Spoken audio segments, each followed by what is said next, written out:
Hi, everyone, and welcome to the second episode of the Erba Mannheim Podcast. Let's talk about diagnostics.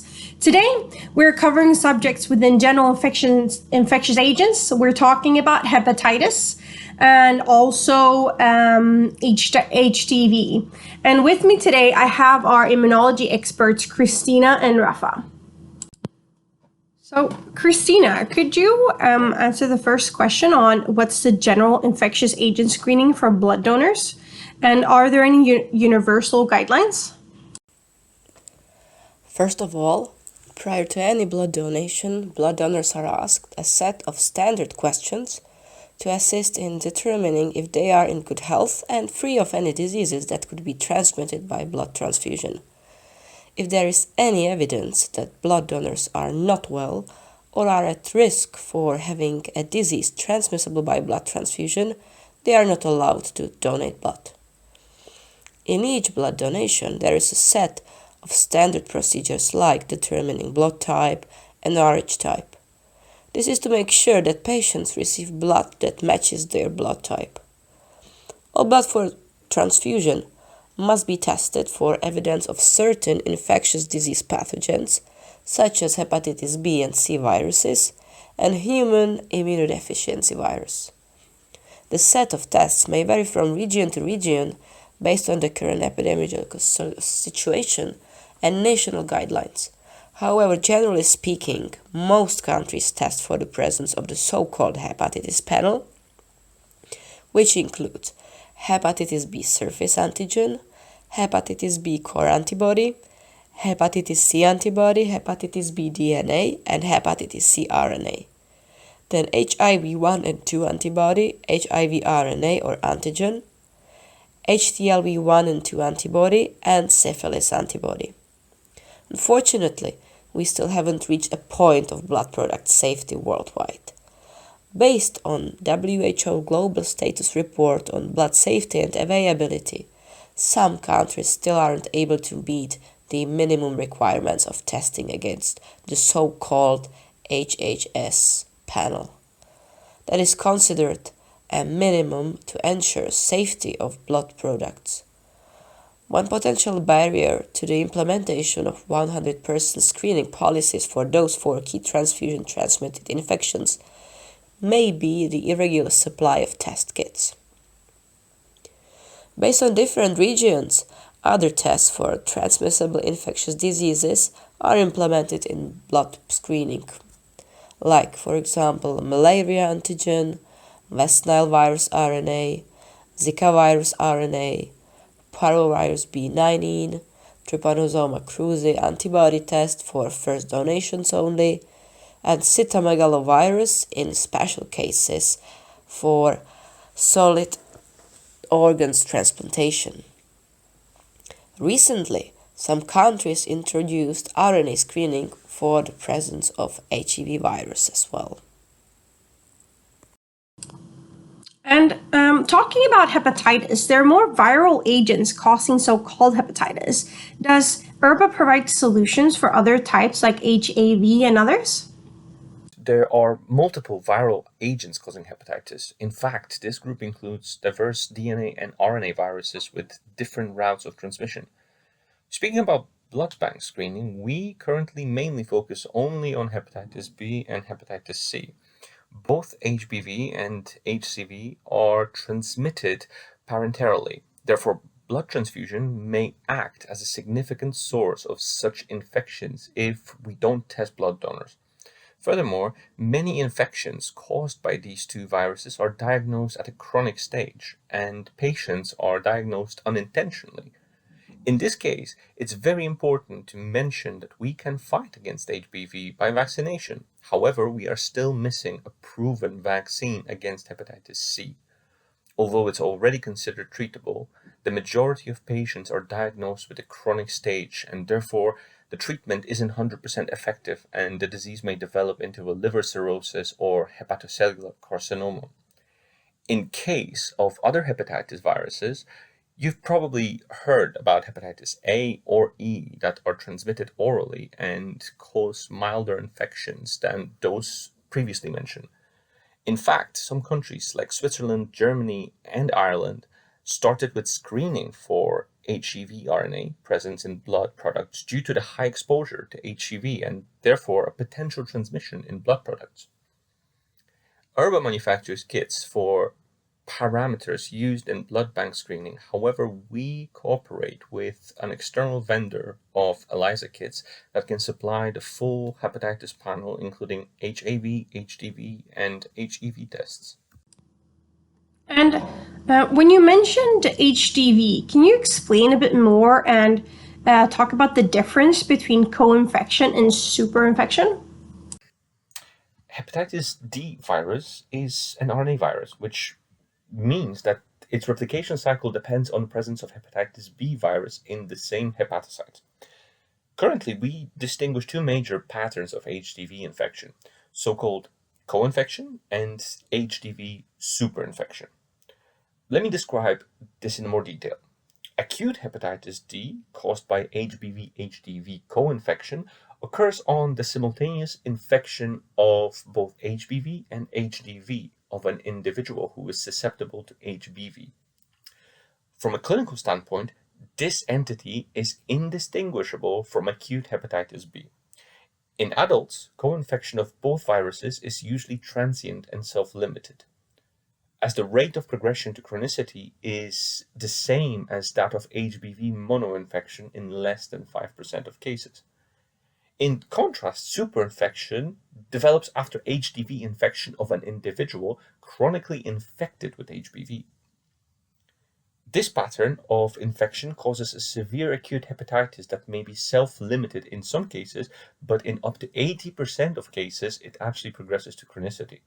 Once chronic HDV infection is established, it usually exacerbates the pre-existing chronic hepatitis B. To establish a proper diagnostic tool assessing the presence of Hep B surface antigen is crucial before investigating any other marker, because HDV replication is dependent on HBV, as previously said. Diagnosis based on the presence of HDV antigen can be very tricky, as it can be detected early but also vanishes quickly. Therefore, repeated testing is usually required. Molecular biology techniques such as RT-PCR can diagnose HDV at an early stage in reference to immunology methods. The crucial diagnostic marker is represented by high-titered IgM anti-HBC antibodies, which normally disappears along with the clinical resolution. IgM and anti-HBC are absent in chronic HBV infection and therefore helps to distinguish the acute HBV HDV co-infection from an acute HDV superinfection of a chronic HBV carrier or from an established chronic HDV infection. Could you tell me a little bit more about HEV? Because it's quite new, isn't it? Yeah, of course. Hepatitis E virus is a small single-stranded positive RNA virus that is currently divided into 8 genotypes. From a human infection perspective, we should mention the genotype 1, 2, 3, and 4. HEV1 and HEV2 are primarily human viruses circulating in Asian populations, whereas genotypes 3 and 4 were found in humans, pigs, and some other animals, mostly circulating in Western countries. Infections caused by HEV in immunocompetent population are observed as asymptomatic and, in rare cases, a mild illness, not accompanied or characterized by jaundice and moderate hepatitis.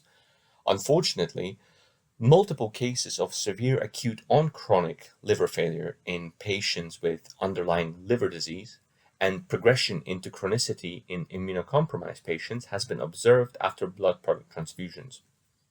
Seroprevalence of HEV antibodies differs significantly from region to region.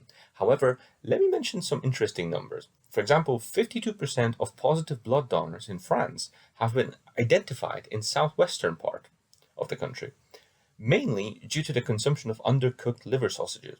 In Switzerland, on the other hand, almost 30% of blood samples were positive. The seroprevalence increased with age. Interestingly, in contrast to that, the seroprevalence is lower in Latin America. In Western countries, detection of HEV in blood products is more frequent than HIV, HBV, and HCV together. HEV is considered a hyperendemic in many developing countries, such as India, Bangladesh, and People's Republic of China, where major waterborne outbreaks occur, generally associated to isolates of genotype 1 and 2. In turn, the case of Mexico, a country which is usually qualified as highly endemic, hepatitis E outbreaks have never been reported again in the last 2 decades. Genotype 2 appears to be anthropogenic since it has been isolated exclusively from human cases, while genotype 1 infects mainly humans, but also, as previously mentioned, has been detected in pigs and some other animals. Recent advancements in the understanding of a global epidemiology of HEV infection reveals a picture quite more complex than initially assumed. Nevertheless, distinct epidemiological patterns are clearly distinguished in endemic regions compared to non-endemic areas. Endemic countries were shown to have an overall prevalence of 25% of all non-A and non-B acute hepatitis. And while the HEV immunoglobulin prevalence among healthy blood donors may be as high as 45% in some hyper-endemic countries, reports from industrialized countries, although highly variable from study to study, show a prevalence ranging from 1 to 4%.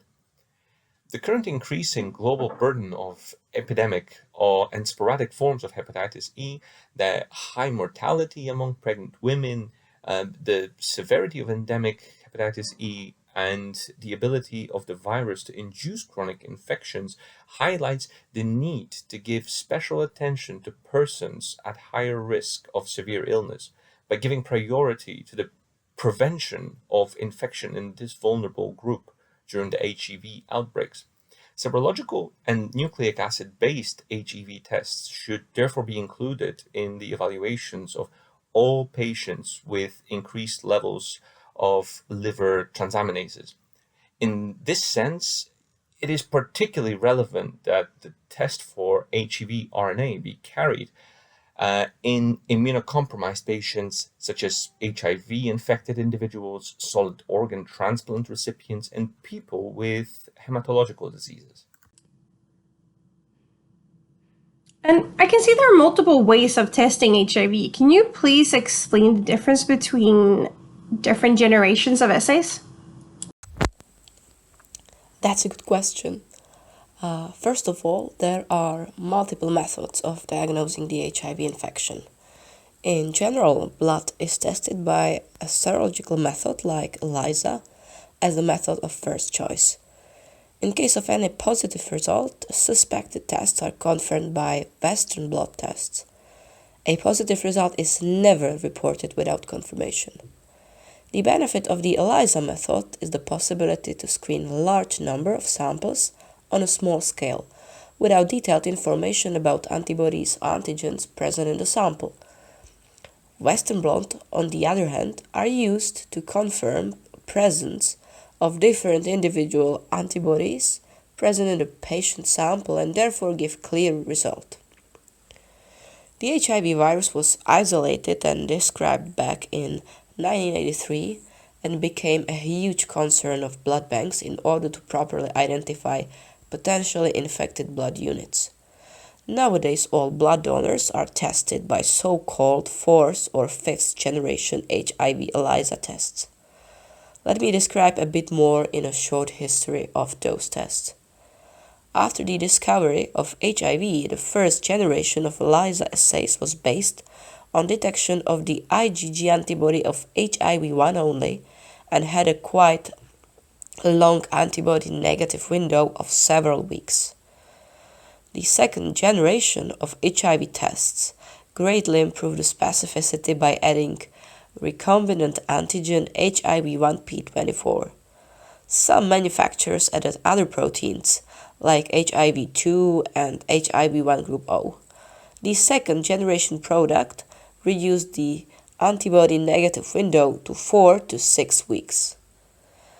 Then the addition of IgM antibody detection resulted in the third generation of assays, which decreased the antibody negative window to approximately 3 weeks post-infection.